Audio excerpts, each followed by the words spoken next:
What's up, everybody? You are listening to Unpopular Demand, brought to you by Variance Magazine. I'm your host, Ethan E. Jumba. Today, I have the pleasure of being joined with my lovely guest, amazing singer-songwriter, one of the deepest and most personal people to know when it comes down to putting their pen to paper, Maddie Zom. How are you doing today? I am good. How are you doing? I'm so excited to be back. I can't believe Good. it's been a few years. Doing good, doing good. And I know last we talked, it was 2023 back in August, and you've changed a lot since then. You had everything from Lady Killer, 8 Ball Girl, You Might Not Like Her, a lot of different singles going on, and you got your Yeah, first album out. Amazing kudos to you for how you're still going with everything. thanks. Since then, what exactly has been the biggest change for you, though, would you say, after everything that you've gone through since the release of your first album to now releasing your new Ooh, EP and everything from that nature? I love that. I think I've really found my sound as an artist, which has been really fun to discover. I think when we were talking, so much of my life had changed and I was still learning how to be a musician. And now I feel like I've had so much time in the studio and as an artist that I kind of narrowed down, I guess, what I love my music to sound like. I guess I feel like I've centered in, I've honed in what I want my artistry to be, which has been really fun. Oh, yeah. And then speaking on that, you've really figured out a lot from how you want to be, from being deep and personal and also making music that you can enjoy. Because I think that's something a lot of artists, they try to find the fine line between making music that isn't always so sad and also making music that isn't overly happy and overly Totally. just pop obsessed and such in that nature. But one thing that you do in your music is you're so unapologetically yourself. From being Thanks. a self-described church girl from Idaho, then you go songwriter, then you put yourself out to being a singer.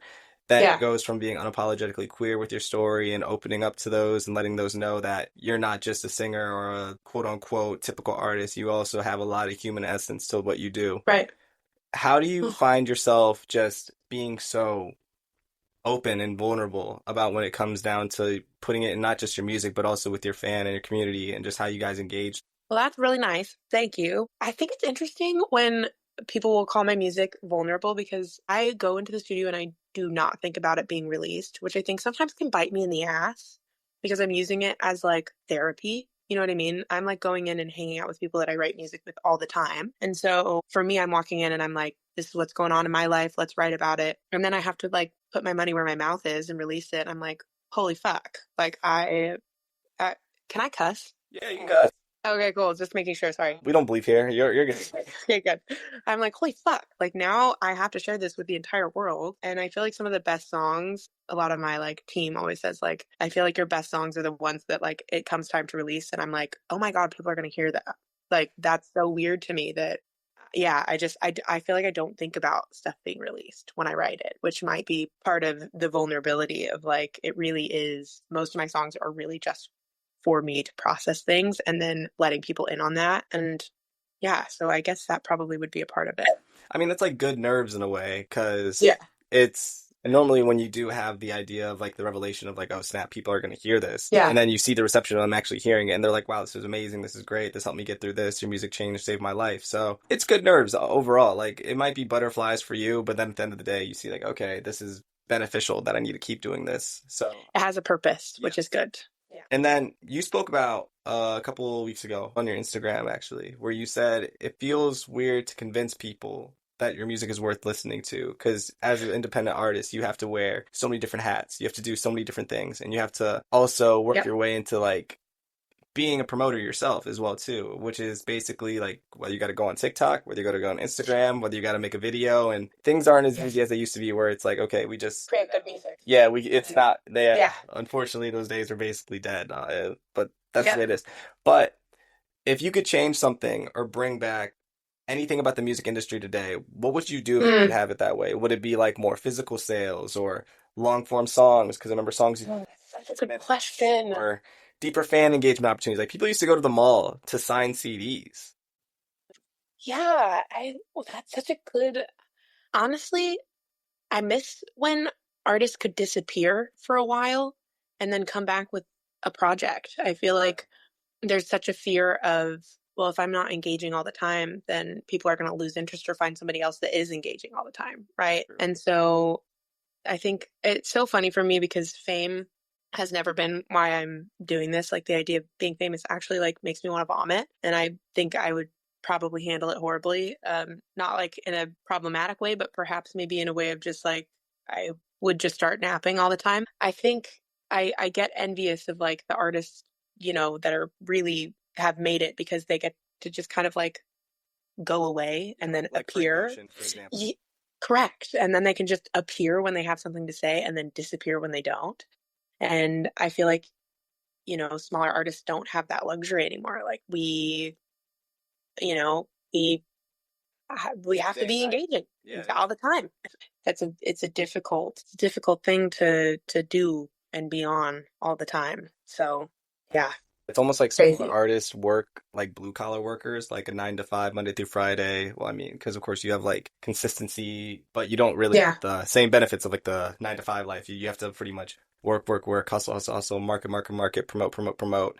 right. And on top of that, you do it for a smaller scale, but it's more rewarding because the listeners Mm, are really your listeners. Like your fans are your fans. There's people that from a big scale, they have fans, but it's kind of like, yeah, I listen to them versus like they're not the first name on the list to say when compared to a smaller right. artist in that case. So Yeah. gift and curse, It's but it is. And it also is, it's so funny because I'm so aware of like not like there are days where I'm like, my job is so silly. Like I was literally talking to my friends this weekend. We had gone on vacation and they were all like doing their really fucking hard jobs, right? And I'm like in my head, I'm like, I gotta like post on TikTok today, like yeah, figure out like you know what I mean? Like it is such a like when you really break it down, I'm like, this is ridiculous.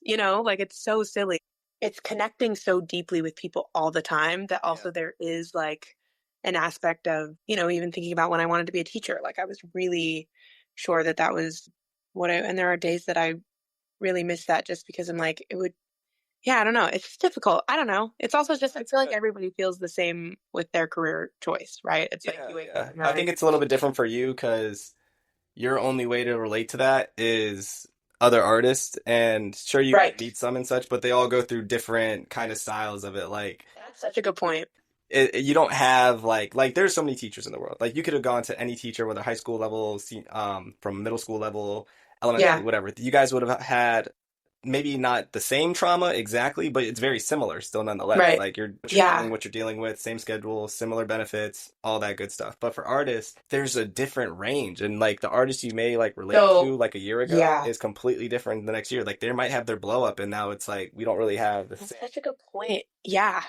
No, that is really real. Yeah, it's hard to find community because everything is so ever changing Yeah. in the music industry. So it's so odd. And who knows, maybe I will become a teacher because who knows? It's so funny. I feel like being an artist is just so obscure and the job varies from like, you know, last year to this year. It's I you know. have to figure out The metrics and all that how goes into things, it. yeah, it's so weird. And Yeah. it's weird because people can see your numbers and your metrics too. Like people can quote unquote see if you're doing well or not as an Yeah. artist in terms of just the numbers that are surface level, and that's not necessarily a true reflection of who you are, of how good you are as an artist. But That's such a good point. it's Like, almost uh, it's like imagine I could just look up how much you make. Not yeah. necessarily the Or same what exact, but raises you got, yeah.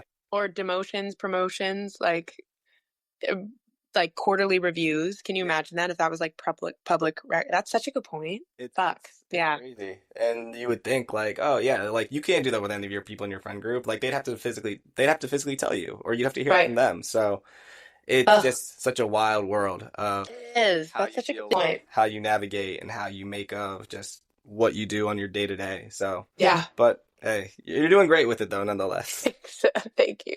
And then speaking on that, you recently just dropped the angry part, where it's a lot of talk about how exactly you're still connected with your fans and how there's a lot of different versions of how you've healed. You realize that anger was part of Totally. your journey. It wasn't just being sad, this Right. necessarily. Like, There's anger. yes, like Fat Funny Yeah. Friend, people saw as like a depressed anthem, but people forget depression doesn't just come from being sad. It has Yeah. anger to it. But you wrote about how between these songs, it was self-discovery, you had friendship, grief, forgiveness. How did it go about the process when you created this EP and going through those motions? Because a lot of it's Mm. really based on just the emotions that you felt in a lot of different certain scenarios and areas. And I know that for you specifically, you've had songs that are based off people and experiences, but what did it come down to this one when it came down to releasing that anger out? Well, I think here's the thing. 2 years ago, 3 years ago, I guess two, kind of the aftermath of like the EP and Fat Bunny Friend and You Might Not Like Her, like I kind of burnt out and I started realizing that perhaps I just wasn't happy. And I was in a space where I was going through a lot of losses of people kind of like not sticking around for like the post Fat Bunny Friend stuff. And Yeah. that was really disorienting. And I don't know if are you into the Enneagram at all? I'm familiar. If you asked It's me to like a break it down person. for you, I couldn't do it, but I'm familiar. So please break it It's down. a personality test thing. So I'm a 6 on the Enneagram, Yes. so I'm a loyalist, which means I like ride with my people and that's it. And so me being somebody who's like new to the industry and having a bunch of people kind of be excited about my music and Fat Funny Friend happening and all that kind of stuff, and then realizing that like it wasn't as personal as I thought it was. Like it was It was business, business. right? Right. Were these Just people a you were lot. meeting, or were these people that you already knew? It kind of just all encompassing, like friendships, all that. It was Just very who's really there for me kind of yeah, chapter. very much so. And I think when the aftermath of Fat Funny Friend happened, like it was a scary place to be, realizing that like all these people that I had met, I just kind of questioning who really loved me and that kind of, you know what I mean? It just was a weird time. And I think the angry part was perhaps me realizing that I was a kid from Idaho that moved and had this viral moment and maybe didn't protect themselves from people that had my best interest in mind, or just yeah, I didn't have a way to vet people very well, if that makes sense. And I think I realized like, oh, I have to figure out how to protect myself more. And I think that comes from learning to have confidence, learning to like there's just like a lot of shit that I had to learn that now my community and my team, like I've never been more thrilled about the people that are surrounding me. But I think that comes from an internal stability that I didn't have 2 years Hearing ago. And that, I've so a lot of what you were going through, no one prepared you for. Like not a single person. you went from a complete different just upbringing of who you had, and when you Yep. first started, it was Christian girl Maddie, is how it all started. Totally. Oh my God. So that's a whole different world. Those people, like, who's to know if they were going to be more loyal and like more reassuring Right. to like we'll be here still? Because I mean, there's church values there, but Right. in this pop world, cutthroat. Well, also, you think about it, right? I'm like, I remember my mom being like, honey, like, don't you want a little more time to like make all these decisions? Coming out of the closet, like leaving the church, publicly announcing like just so much, right? And so here I am realizing that I was, you know, I offered this EP of me deconstructing and being so honest about all this shit in my life. And somebody's going to look at that and be like, that's great marketing. Like, but to me, that was me. Like, that's who I am, right? Your So, coming out was their press release. and that was just disorienting to kind of like realize that like I have to protect myself. And so I have now learned to protect, and the team that I have, the label that I have, the management that I have, like I'm very grateful, but for them now and knowing what it's like to feel uplifted and encouraged and protected. And, so I feel very blessed and I learned. And I think that also to their defense, like I thought, I guess, yeah, I don't know. I guess for me, it's like I had to learn what my boundaries were in order to be a better artist. And now I'm, even this release, like now it feels like things are on my terms and I'm writing some of the best songs that I've ever written and I'm feeling really excited. And it was nobody else's job to protect me, really. Yeah, I don't know. Am I making sense? No, I get what you're saying. I mean, to those that are going to watch and listen to this, I think they would also too. It's really just the switch over from the virality aspect into now how does that happen afterward? Because there's a lot of people that have gone viral. There's a lot of Yeah. people that going viral is hard, but once the thing that's going harder is post viral because Fat Friend Correct. was your big moment. Like, not saying that's your only or will ever will be, Yeah. but that was your first time seeing that, wow, people are listening, everyone's here, Right. they're relating to it, the reception is amazing, and everything's going great with it. But that comes with a lot of things to have as a burden, which is the For people that do sure. come from that. They're like, wow, she's doing amazing, she's doing great. Let's Right. focus on now, like while she's hot, like this is when we're gonna milk hmm the cash cow kind of thing. And Yeah. then for you as a person, And that it's comes definitely hard. with Yeah. anger afterwards, right? Like that, like, what the hell? What just happened? Mm-hmm. It's like a viral hangover. Yeah. And then after it starts to simmer down, it's now trying to assess the situation of like, okay, so people are either pushing you like we need to go now, now, now, now, now. We got to rush and make sure we keep it hot while it's still going. And there's genuine traditional ways to do that versus trying to just push it and then really, like you said, like your mom said, you're doing a lot of these things really, really fast, and these are some genuine, Take really a personal things. Yeah. yeah, take a So breath. Yeah, and I took a little bit of a breath, and now I'm realizing like I love my career. I'm excited for the songs that I have coming, and I'm excited for yeah. I think I found like realizing that I was always doing this because I love music and because I want to connect with people, and I I want to do that for as long as I can, right? And thankfully I have a team that I'm feeling very excited for the future and ready for that journey. So what yeah. did you need in this team that you have now that you didn't have before? What were the things you Mm. were looking for? Because I I think remember that it was a huge switchover. So what exactly did you need in this team for you to be like, okay, here's why I need you and here's why I want you to be here? I think being asked what I want was a big thing. Like, where do you see this going? And I think that question was really big for me because for me, like, I've never, none of this has ever been for fame or this, like, none of that has been for this, like, big blow up, right? Like, I've always just written songs that I love that have helped me go through the current things that I'm in, right? And I think the moment that it started to feel like a release plan or like I kind of lost the like It was too career based, maybe, I guess. not even career based, but it's like it's about the music. Yeah. Like I threw up Fat Funny Friend on a random Tuesday and then it blew up months later, right? And like I think when it started to be, well, we can't, share songs online that we don't know aren't going to be. I'm like, I've been leaking demos for years. Like I don't know why I would stop now. And granted, here's the thing. I mean, I feel like a lot of artists talk about this. Like the industry is really difficult because it's deeply personal for the artist and it's also deeply business for the non-artist, right? So it's this weird kind of difference and somebody can be incorrect for you and this is how I felt is that like nobody did anything wrong, right? Nobody did anything wrong. It just I am such a deeply emotional artist that there comes with a level of care and understanding that like my intuition, like if I feel like I want to leak a demo, I'm going to leak it. You know what I mean? Just like Yeah. feeling like I am here to connect with the people.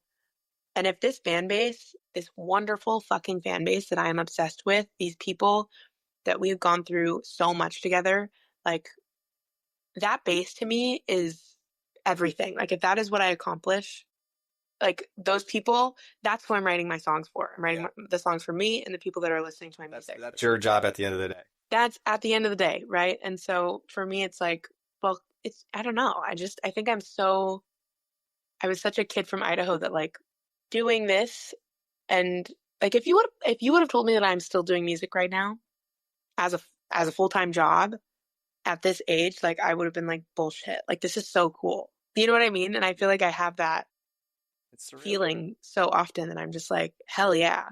And I just want to make good music and what happens, happens, you know?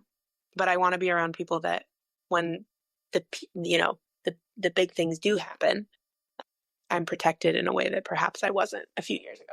Yeah, I guess overall your goals might have aligned, but your morals weren't. Maybe that was probably the Yeah. case of it. Probably that was more of just a Interesting. Yeah. dysfunction on that end. Like some people are doing things for these reasons, some people are doing things for those reasons, but it's not gonna be something you agree with. So if someone was like, "Hey, you should cut your hair to sell records. You're like, I'm not doing that. I'm all good. Yeah. I'm Right. keeping my hair the way I want it to be. Or I think even like some things that people are concerned about when you have a hit or a song or just a moment where it's about a certain topic, and yours was for Fat Funny Friend. It was based on how it was dealing with obesity at a young age and going through and being judged. Some people are even like, okay, well, we need to keep the weight so that way you Yeah. stay relatable, or you can't, if I do lose this weight, will I still be relatable? And at the end of the day, that should be a decision dictated on what you want as a person, which is like how you said. I need people to think about like, what do you want to do at the end of the day? Like, they need to put you first as you put yourself first. And that's probably where it really also kind of disaligns itself with. And here's the thing, my music has always been so deeply related to who I am as a person that like it will naturally change with the changes that I make, you know? And truly at the end of the day, the music that I'm doing is for the people that have been there for me the past 3 years and for the person I'm becoming, you know? Before we wrap up on out of here, for the music Yeah. that you've got coming up, and for one thing, you also have the Sad and Sexy going on tour that's coming out for the upcoming fall. But for the music that you do have that's now in such a different place as where you're at, how would you describe it if you could? Because the angry part let out a lot of that anger and just a lot of Yeah. those emotions. But for what you plan to make and what you plan to do you have any specific adjectives that you could choose to like describe of like what it's gonna be like or how it's gonna sound? Joyful, I think. Just I really feel like the stuff that I've been creating has been from such a deep place of content. And I feel like I haven't seen that in my artistry yet. Do you think it's because just everything that was going through around you, which is why maybe you're like kind of Yeah, I just feel like my life right now, yeah, I think my life reflects a certain level of like peace that I haven't had before. Does that make sense? yeah, there's definitely like a lot going on. Life gets frantic when you're viral. Like everyone's messaging you, everyone's got your notifications blowing up. You're trying to also just like have a normal life while you're Yeah. having a moment at the same time. And you really can't have both. Like it doesn't work. People have tried, but it just doesn't. And now that you're in a better space and better place, I think that what you're going through now is a lot of just, okay, we can enjoy, smell the roses and see how things Yeah. are. Like, of And course, celebrate the wins that we've had, right? Like, exactly. and you know, I love I love being an artist. Like I'm having so much fun and I've now learned that like I'm just gonna keep fucking creating music that I really ride with and I will know how to better protect myself for what happens next, Yeah. you know?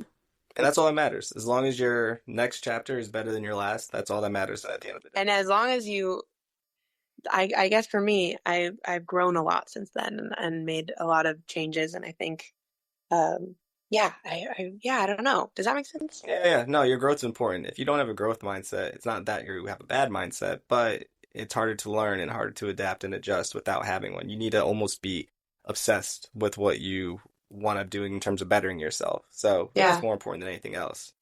so true. Well, this was awesome. I'm This is glad we got to amazing. talk again. Thank you again for coming on. I appreciate the time, Of honestly. Everything course. you got with your music, the angry part, everything that you've got going on with it, it's amazing. A great 4-track EP that was really enjoyable to listen to. Heaven's an amazing song, by the way. Oh, But so sweet. but yeah, just want to say thank you for coming on. Appreciate the time.